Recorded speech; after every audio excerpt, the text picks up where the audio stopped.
নমস্কার বন্ধুরা, তোমরা সবাই কেমন আছো? আশা করি ভালো আছো। দেখো আমিও ভালো আছি। আজ আমি কি রান্না করেছি দেখো, চলো দেখাই। এই যে এখানে আছে কি বলো তো, মাছের মাথা দিয়ে ডাল। এই যে মাছের মাথা দিয়ে ডাল করেছি। এখানে আছে মাছের ঝোল,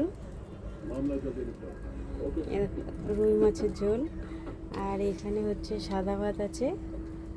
আর এখানে আছে আলু ভাজা, ভিন্ডি ভাজা, বেগুন ভাজা।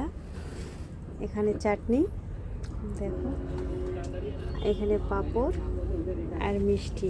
আজকে আমাদের বাড়িতে অতিথি এসেছে, ওর জন্য এত কিছু আয়োজন। দেখো দেখতে তো সুন্দর লাগছে, খেতেও কিন্তু দারুণ লাগবে। দেখো চলো, কে কে খাবে চলে আসো। চলো টাটা বাই, আবার পরে দেখা হবে।